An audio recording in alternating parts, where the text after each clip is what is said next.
굉장히 결심을 해야 된다고 생각합니다.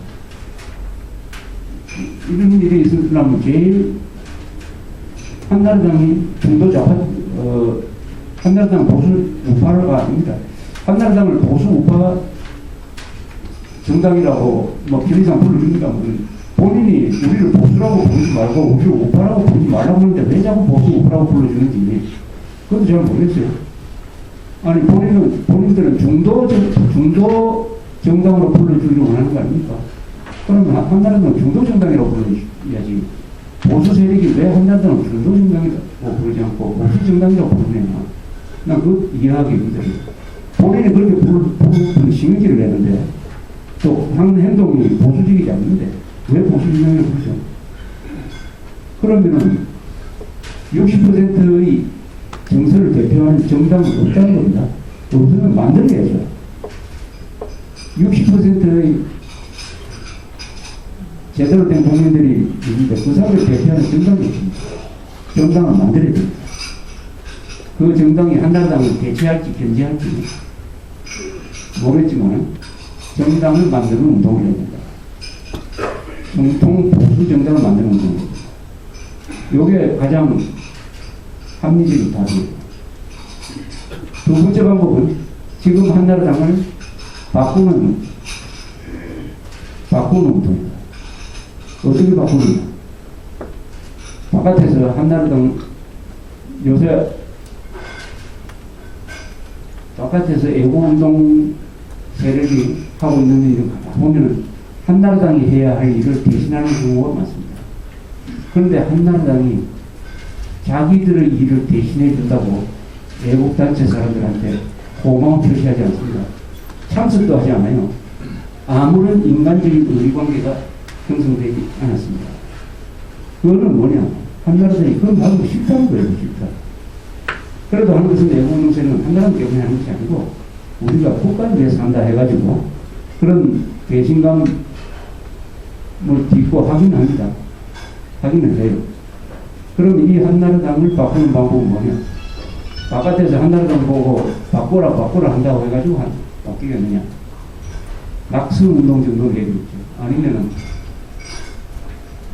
올해 매달 이달에 가장 반국가적인 반헌법적인 행동을 한 한나라당 국회의원 누구 명단 발표를 하든지 방법이 달라야 됩니다. 이런 식으로 한나라당에 대해서 뭘 해주십시오 하는 호소 거리식의 이야기는 먹혀들지가 않습니다. 표로 환산돼야 됩니다. 또는 이런 방법이 있을지 몰라요. 또는 전 국민들이 이제는 다 정당에 들어가자. 미국식으로 바깥에서 정당에 대해서 이렇게 저렇게 하지 말고 온 국민들이 이제는 정당원이 되자. 그래서 민주당 되고 싶은 사람은 민주당 들어가고 미국 그렇지 않습니까? 미국 대부분이 민주당원 아니면 공화당원 아닙니까? 통계를 보니까 민주당원이 7천만, 공화당원이 5천만 그렇습니다. 자, 이제 우리도 전부 국민들이 당원이 되자. 당원이 돼가지고 그때부터 개혁을 주려고 합니다. 그때부터 경선에도 참석하고 국회의원 후보 낼 때도 저 서울에서 밀실에서 모여가 공천자 결정하는 그런 거 치우고 지방에서 대의원들이 뽑는 미국식의 이 경선을 통해서 하자. 우리 헌법이 우리 정당법이 그렇게 하도록 유도를 하고 있어요. 그렇게 하면 탈락된 사람이 독재출마할 수 없습니다. 그게 정당의 민주화고. 그래서 정당 대의 문제. 아니면 이 기성정치판을 완전히 뒤집어버리는 그런 국민혁명을 일으키는. 그래서 민주당한테는 너희들이 종북성을 버려라. 그러면은 우리가 파트너로 가도 되겠다. 종북성을 버려라. 그리고 한나라당한테는 기회주의성과 무사 안일, 부패를 청산하라. 이런 식으로 하는 대규모의 국민혁명에 의한 이 기성정치판을 뒤집는 이런 운동을 일으키는. 어쨌든 앞으로는 정치적 운동을 해야 된다. 정치 세력화를 해야 된다. 그러지 않고 지금까지 이런 방법은 한계에 부딪혔다.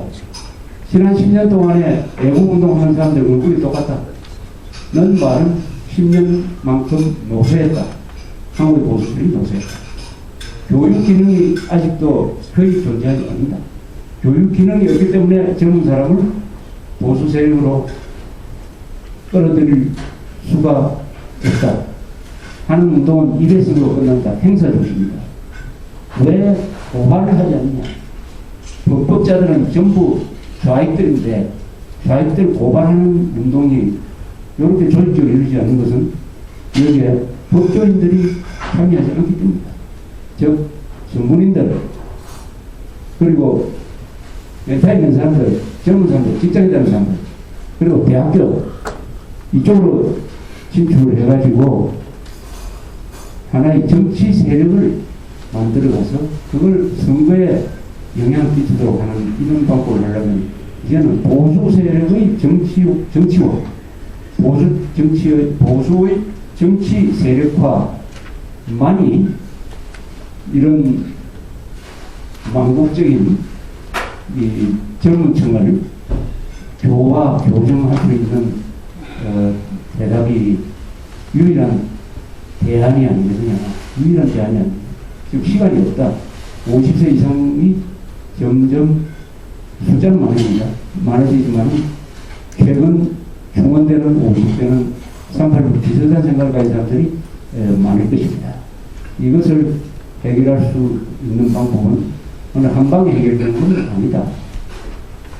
그러면 이걸 어떤 방법으로 할 거냐 하는 것은 나중에 이제 조직과 교육과 전술과 전략에 관한 부분이니까 이 부분에 대해서는 이 애국운동 하시는 분들, 그동안 애국운동 해오신 분들이 아주 모여가지고 합숙을 해가면서 많은 이 생각을 만들어내야 됩니다. 요새 제가 질감을 하는 게 20대, 30대 사람들하고 이야기를 해보면 꼭 배무과 같은 배무를 만드는 것 같은 기분이 들 때가 많아요. 잘생기고 좋은 학교 나왔는데 기초적인 이야기가 안 돼요. 서로. 커뮤니케이션이 제대로 안 돼요. 안 됩니다. 그럼 뭐 복잡한 설명은 또 이야기 드립니다. 딱 그래서 한 5분쯤 이야기해보면 내 앞에 있는 이 사람이 이게 괴물이 아닌가. 살찐 돼지 괴물. 아니 머리 좋고 영어 잘하니까 괴물인 거죠. 무섭게 생기면 그게 진짜 괴물이 아니죠. 정신이 어디 나갔는지도 모르는 이런 세대가 있습니다. 이 세대가 한국 미래 세대의 주인공이 된다고 하면은 통일의 찬스가 와도 차버리고 이상한 방법에 의해서 한국이 적화되든지 적화는 안 되더라도 남미 비슷한 나라가 될 것 같은 생각이 듭니다. 그래서 우선 2012년을 목표로 해가지고 제대로 된 대통령, 제대로 된 집권 세력을 만들어내는 시간이 2년 한 6개월 정도 주어졌다. 이것이 이번 지방선거의 교훈일 것이다라고 생각합니다. 이상, 감사합니다.